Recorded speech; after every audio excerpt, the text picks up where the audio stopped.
Hello, and welcome to our latest instalment of Remarkable Remedies, a vlog series that explores the RPS Museum and its collections.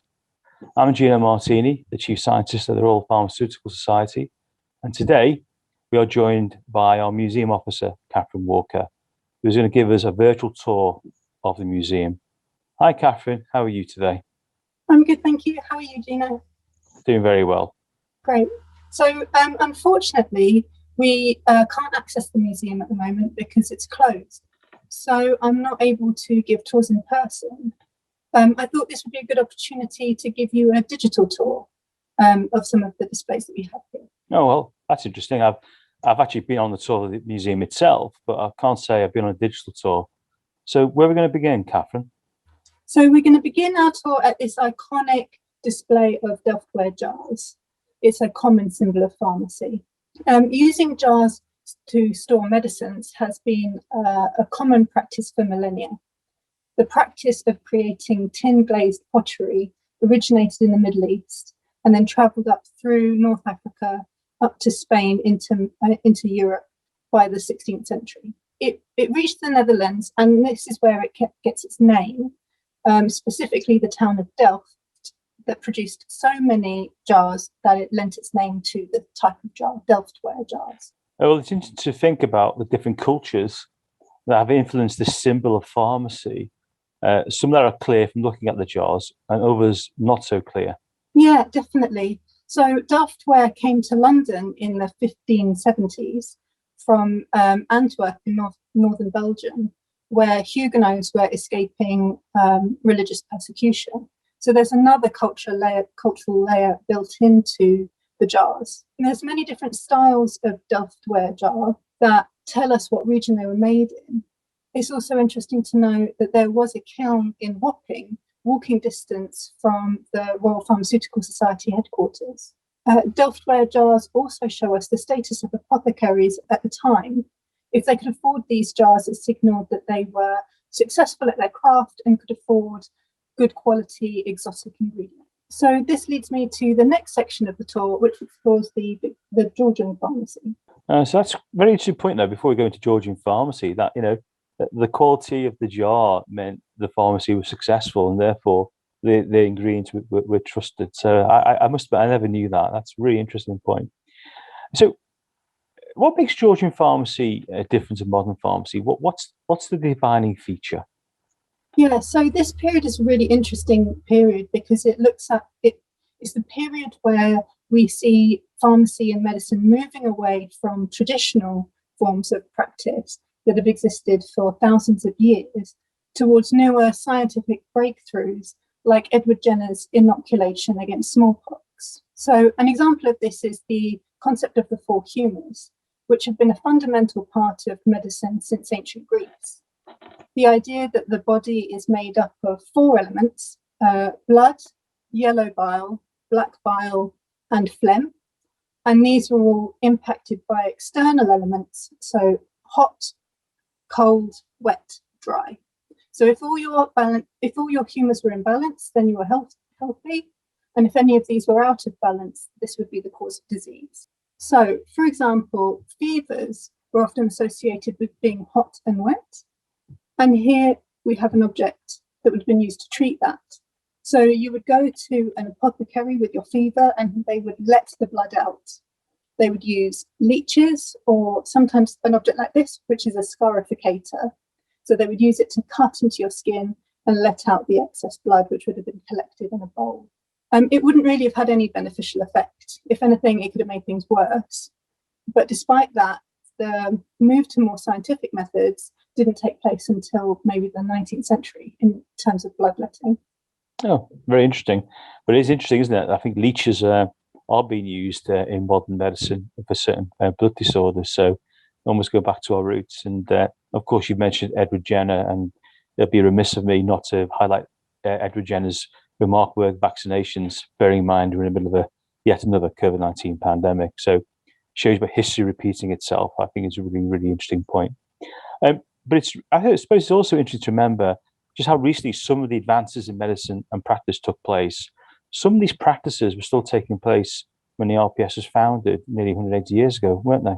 Yes, and so that leads me to this next section of the tour, which looks at the founding of the Pharmaceutical Society of Great Britain in 1841, 180 years ago.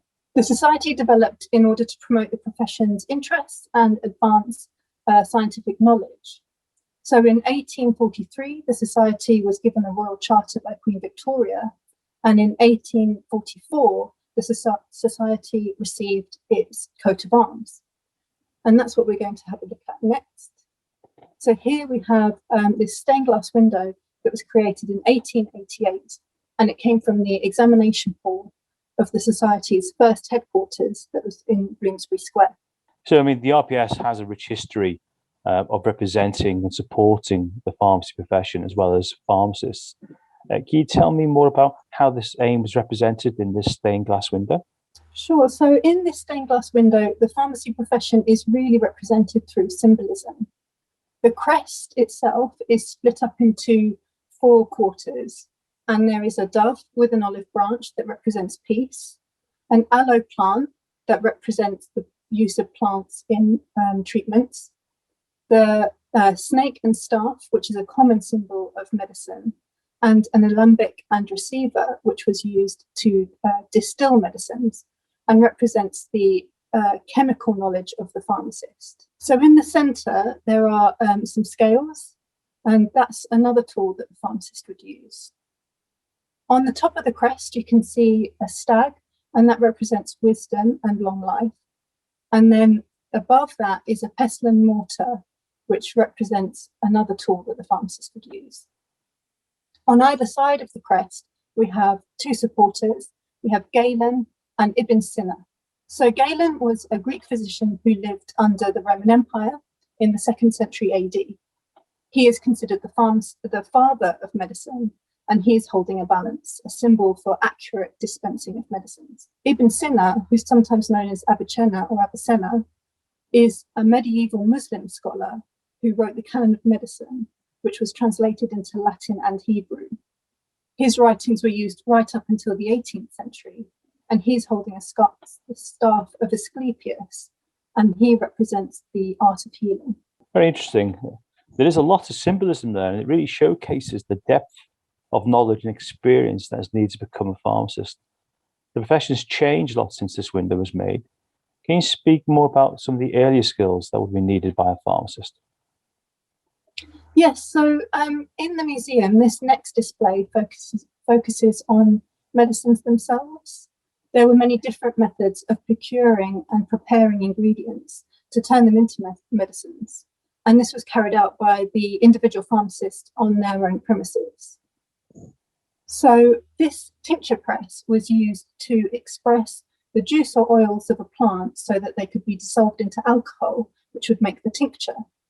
The screw at the top would be turned to compress a plate into this middle, into the middle container, and then that would squeeze the plant inside, and the juices or oils would come out of the spout at the bottom and be collected. Active ingredients would be mixed into many different forms, like pills, creams, or infusions.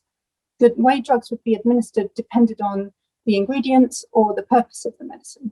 So, for example, pills were used if the patient needed to take the medicine by mouth.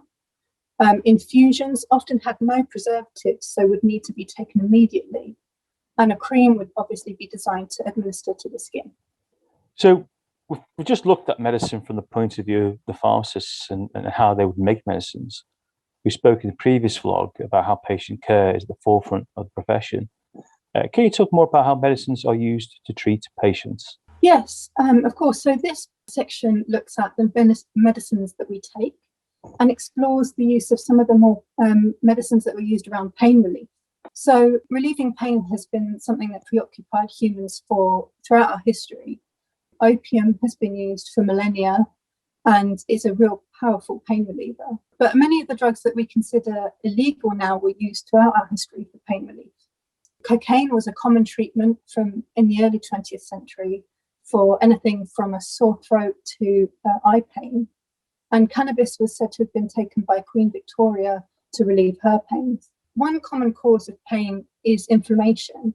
And during the 20th century, non-steroidal anti-inflammatory drugs were developed So aspirin has been used since the 19th century, but it wasn't until the 70s that people understood its anti-inflammatory properties. Now, ibuprofen was developed by Boots, by Dr. Stuart Adams, OBE, in 1961 for treatment against rheumatism and arthritis. Now it's the second most used painkiller after aspirin. Well, first of all, I have two images of one Queen Victoria smoking a joint, which will stay with me the rest of my life. And I think the other one, of course, is that we do need to acknowledge Dr. Stuart Adams. I mean, a pharmacist who discovered one of the most commonly prescribed, commonly used pain relieving medicines in the world. So we must always remember the work that Dr. Adams did and performed.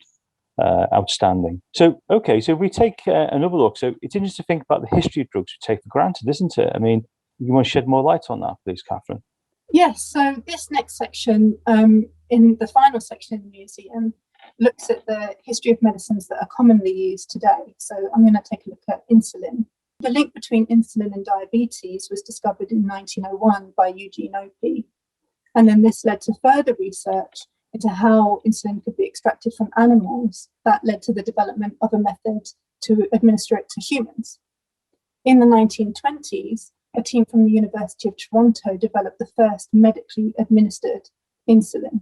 Throughout the 20th century, work was carried out to find a sustainable way of producing the medicine that did not rely on animals.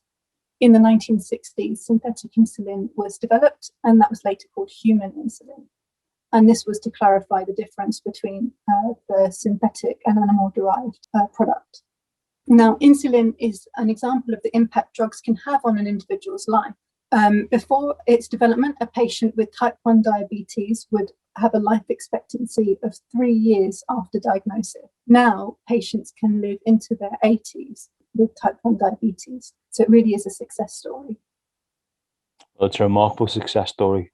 And it shows you the impact that the pharmaceutical industry now has made on human health and longevity and well-being. Thank you, Catherine, for taking us on that whistle-stop tour of the museum. While we can't go and visit ourselves for the time being, it's great to examine the history of pharmacy as a profession, the founding of the Royal Pharmaceutical Society, and the key developments in modern pharmaceutical science. Thank you for that. Thank you. I hope that really whet your appetite for the museum. Soon you'll be able to enjoy more of the RPS Museum online as we plan to launch our collection microsite. So watch this space. And then we look forward to seeing you when we reopen the museum so that you can see the wonderful objects that we have on display. Thank you.